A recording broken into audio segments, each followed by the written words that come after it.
কম খরচে ভুট্টা চাষে দিশা দেখাচ্ছেন ইসলামপুর এগ্রিকালচার অফিসের জয়েন্ট ডিরেক্টর শ্রীকান্তের যন্ত্র। এসএসবি পদ্ধতিতে শুরু করেছে হাইব্রিড ভুট্টা চাষ। কৃষি নির্ভর উত্তর দিনাজপুর জেলার এসএসবি শ্রীকান্ত সিনহা বোরিং পদ্ধতিতে কমছে ভুট্টা চাষের খরচ। ইসলামপুর মহকুমার যুগ্ম উপকৃষি অধিকর্তা শ্রীকান্ত সিনহা তার এই যন্ত্র ব্যবহার করে ইসলামপুর মহকুমা এলাকায় এবার 270 একর জমিতে ভুট্টা চাষ হয়েছে। তবে শ্রীকান্ত সাহেবের এই যন্ত্র পেয়ে চাষিরা খুশি। শ্রীকান্ত সাহেবের এই যন্ত্রতে বিনা চাষেই ভুট্টা লাগাতে পারছেন চাষিরা।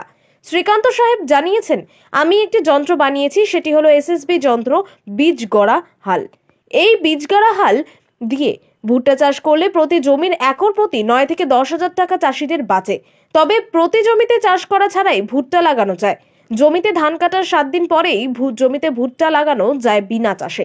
এই পদ্ধতিতে ভুট্টা লাগালে সারের অপচয় হয় না, জলের খরচও কম লাগে, জমিতে মাটির স্বাস্থ্য ভালো থাকে এবং ভূমিকায় কম হয়, পাশাপাশি চাষিরাও লাভবান হয়। সেই মোতাবেক উত্তর দিনাজপুর জেলার বিভিন্ন ব্লকে এই পদ্ধতিতে চাষ হচ্ছে। শুধু তাই নয়, বিভিন্ন রাজ্যের থেকে এই যন্ত্রের খোঁজ নেওয়া হচ্ছে এবং ইসলামপুর এগ্রিকালচার অফিসে এসে বিহারের আধিকারিকেরা শিখে যাচ্ছেন কিভাবে চাষ করতে হবে এবং বিহারেও শ্রীকান্তের সাহেবের এই যন্ত্রের সাহায্যে চাষ হচ্ছে। শুধু তাই নয়, ইসলামপুর ব্লকের পণ্ডিত পোতা 2 নম্বর গ্রাম পঞ্চায়েত এলাকায় ভুট্টা চাষ করার কারণে খুশি রয়েছেন চাষিরা এবং ইসলামপুর এগ্রিকালচার অফিসের জয়েন্ট ডাইরেক্টর শ্রীকান্ত সাহেবকে ধন্যবাদ জ্ঞাপন করেছেন। চাষিরা জানাচ্ছেন, প্রতি জমির একর প্রতি 9 থেকে 10,000 টাকা আমাদের বেঁচে যাচ্ছে এবং পরিশ্রমও কম হচ্ছে। বর্তমানে ভুট্টা গাছের চেহারাও ভালো রয়েছে।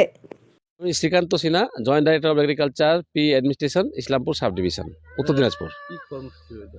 এখানে কর্মসূচি বলতে আমাদের মানে একটা নতুন পদ্ধতি, আমি একটা যন্ত্র তৈরি করেছি, সেটা হচ্ছে এসএসবি যন্ত্র বা বীজ গাড়া হাল।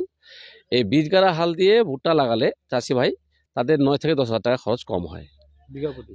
বিঘা প্রতি না, একরে 9 থেকে 10,000 টাকা খরচ কম হয় এবং রোগ পোকার আক্রমণটা কম হয়।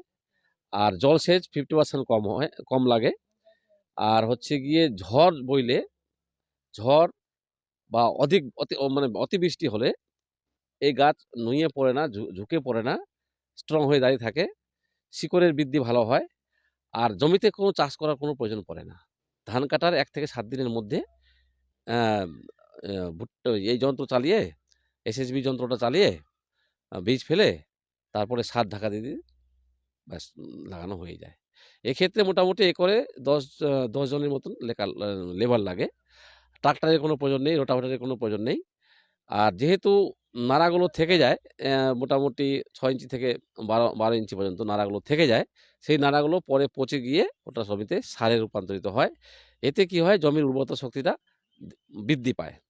দ্বিতীয়ত হচ্ছে জমির উর্বরতা শক্তি বৃদ্ধি পায় এবং আমরা এই যে ভুট্টাটা আমরা এখানে লাগানো হয়েছে, এটা এসএসবি পদ্ধতিতে লাগানো হয়েছে। এটা লাগানো হয়েছে 3rd নভেম্বর, 5th নভেম্বর লাগানো হয়েছে। যেটা হচ্ছে গিয়ে আপনার মানে ধান কাটার পরে লাগানো হয়েছে। এই ধানের আপনারা ভুট্টার চেহারা দেখতে পাচ্ছেন, কেমন চেহারা হয়েছে। অন্যান্য নরমাল পদ্ধতিতে চাষ করলে কমসে কম 20 থেকে 25 দিন দেরি হয়। এই যে নতুন যারা নরমাল পদ্ধতিতে করেছে তারা মোটামুটি 20-25 দিন পরে লাগিয়েছে। তার মানে এখন ছোট 3 থেকে 4 ইঞ্চি বা 5 ইঞ্চি এরকম আ গাছের বৃদ্ধি হয়েছে এবং এক্ষেত্রে কি হয়, খরচটা বেশি বাড়ে, জলসেচ বেশি লাগে, সারের প্রয়োজন বেশি হয় এবং চাষির মানে ট্রাক্টরওয়ালার মালিকের মানে মুখাপেক্ষী হয়ে থাকতে হয়। ট্রাক্টরওয়ালার কে মানে মুখাপেক্ষী হয়ে থাকতে, কখন সে টাইম দেবে, কখন তার জমি চাষ করবে। আর এই যে যন্ত্রটা আছে, এটা যদি চাষি তার নিজের ঘরে তৈরি করে নেয় বা যদি রাখে, তাহলে কী করবে, সে স্বাধীন হয়ে গেল। সে নিজের জমি কখন লাগাবে না লাগাবে তার মর্জির উপর সে নির্ভর করছে।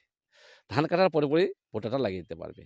শুধু ভুট্টা নয়, এক্ষেত্রে মোটামুটি সরিষা, তারপরে গিয়ে চীনাবাদাম, তারপরে বরবটি, ফুলকপি, বাঁধাকপি, টমেটো, এই সমস্ত সবকিছু লাগাতে পারবে।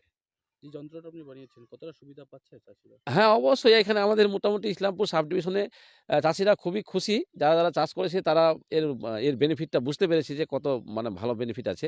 45 থেকে 50 কুইন্টাল একরে ফলন আসে এবং তাদের খরচটা 9 থেকে 10,000 টাকা কম হয়।